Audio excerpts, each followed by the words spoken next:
Let's jump right into this. If you work in event planning or operations, you know that every large-scale event has a massively detailed budget. You've got the venue, the catering, the audiovisuals, the marketing campaigns. All of it gets carefully negotiated and heavily scrutinized. And then there's transportation. Most of the time, it's just a line item tacked on late in the game. We usually just go with the lowest workable quote and treat it as a basic necessity. Just get people from point A to point B. But treating transport as an afterthought is actually costing event organizations way more than they realize. Welcome to this explainer, where we're going to unpack the true hidden financial costs of event transport failure and look at why it's actually the most critical revenue infrastructure your event has. So we really need to start with a provocative question. Why exactly does the event industry constantly misprice transport risk? Honestly, it boils down to our procurement habits. We buy transport the same way we buy sandwiches for the staff, on a simple unit price. Cost per vehicle, cost per route.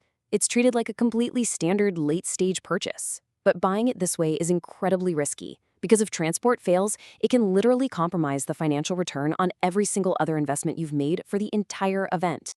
Think about the disconnect here. Our operations teams are usually measuring things like how many vehicles were dispatched on time or whether they kept under the transport budget. And sure, in a silo, that looks like success. But what actually dictates the overall financial success of the event?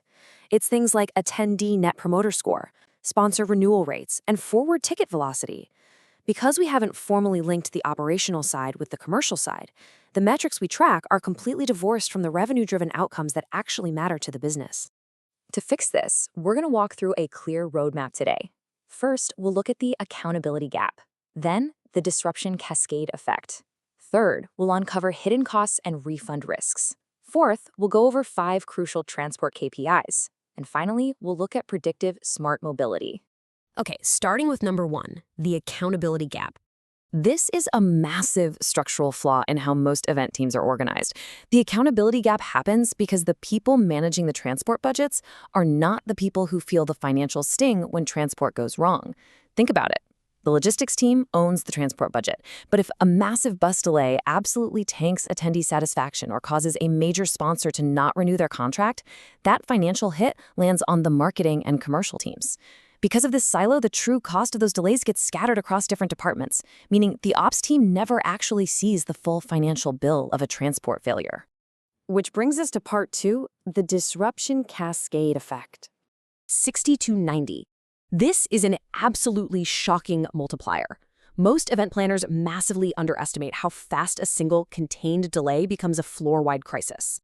The reality we're dealing with is that just 20 minutes of transport friction during a peak arrival window will produce 60 to 90 minutes of compounded operational disruption across the venue. Let's actually walk through how this cascade happens, minute by minute. Imagine T0, your first wave of attendees arrives late, and those registration queues start building up. At T plus 20 minutes, the second wave arrives perfectly on time. Great, right? Nope, because they instantly collide with the first wave's unresolved backlog, completely doubling the queue. By T plus 30, all those late arrivals are flooding into sessions, totally disrupting the seated audiences. By T plus 45, your morning expo floor is looking like a ghost town, running with just a fraction of the footfall you promised sponsors. And by T plus 60 minutes, the food and beverage networking transitions are super compressed, which completely kills your F&B revenue. A single 20-minute bus delay just spiraled into a total revenue crisis. Let's move into Section 3, hidden costs and refund risks. The ratio here is just wild. For large-scale events, the hidden indirect costs of a transport failure outpace the visible direct costs by a ratio of 3 to 1, and sometimes as high as 5 to 1. When transport falls apart, everyone starts frantically talking about the direct costs. Paying for emergency vehicles, authorizing staff overtime, or eating venue penalty clauses. But those indirect costs, that's the rest of the iceberg under the water. We're talking sponsor activation loss, plummeting lead scan volumes, and suppressed F&B revenue. Budgeting only for those direct costs is kind of like insuring a skyscraper for the exact price of a fire extinguisher. Sure, the visible expense is covered, but your actual massive exposure is totally unprotected. And believe it or not, that exposure gets even worse when it's time for attendees to go home. Behavioral economics gives us this brilliant concept called the peak end rule. It tells us that people don't judge an experience by taking an average of every single minute. They judge it based on its most intense point and exactly how it ended. If your attendee waits 55 minutes in the freezing cold for an outbound shuttle and nobody is telling them what's going on, that is their final memory. It reframes their entire perception of the event, destroys your reputation, and reliably triggers post-event refund requests, which usually hit your inbox right around 48 hours after the doors close.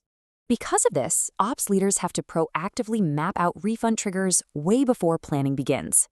Step 1 is the missed session trigger. That's when a delay makes someone miss a premium keynote they paid for. Step 2 is that departure failure trigger we just talked about, ruining the final memory. But step 3 is usually the most brutal, the corporate tier trigger. If a corporate group has a miserable transport experience, it triggers an internal review by their travel managers and CFOs.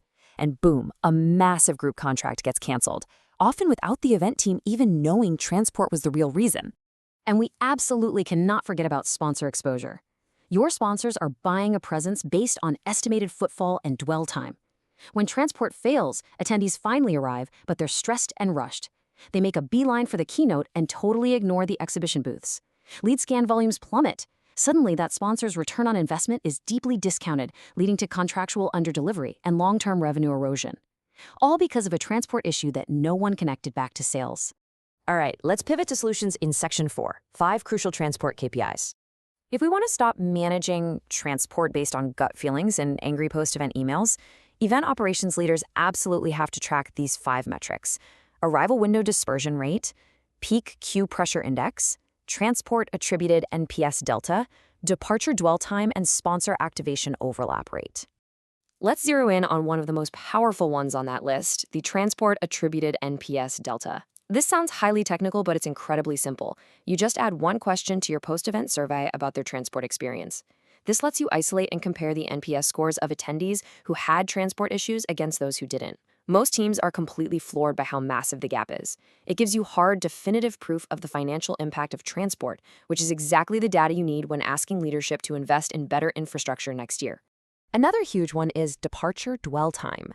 Basically, what's the average time your attendees are stranded at the venue after the closing session wraps? Tying this right back to that peak end rule, high dwell times are a crystal clear predictor of negative word of mouth and refund requests. If people are consistently stuck waiting to leave, your final impression is failing, no matter how incredible the speakers on stage were. Finally, Section 5, predictive smart mobility. This is where we completely change the math. The standard industry model right now is almost entirely reactive. A vehicle is running late, so you respond. A huge queue suddenly builds up, so you scramble to deploy staff. You're just managing a crisis after the fact. Predictive management completely flips that.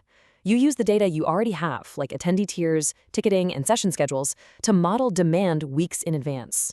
You deploy fleets before a queue ever has the chance to form. But to do that, you need smart infrastructure. We're talking about tools that provide continuous route optimization, dynamic dispatching based on real-time traffic signals, and centralized real-time visibility over your entire fleet. When you use demand forecasting based on attendee tiers, transportation evolves from this really stressful manual scheduling chore into a sophisticated, automated risk management operation. So, what is your actual game plan moving forward? First, sit down and map out those failure scenarios before you sign a single venue contract. Second, stop buying transport strictly on unit price. Start renegotiating your vendor service level agreements around actual performance and operational visibility. And third, restructure your contingency budgets. Stop throwing a random flat percentage buffer at your logistics budget and start actually pricing out specific capacity risk scenarios. I want to wrap up with a really powerful takeaway from the source material.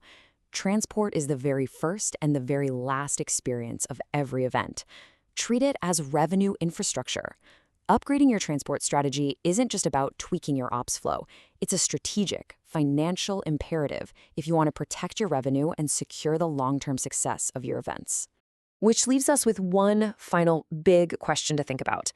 How are you going to price your transport risk next year? Now that you can see that hidden cascade of costs, you can't afford to keep treating transport as an afterthought. I highly encourage you to dive into the full article to grab even more strategies on logistics planning and operational efficiency. Thanks so much for joining me on this explainer, and I'll catch you next time.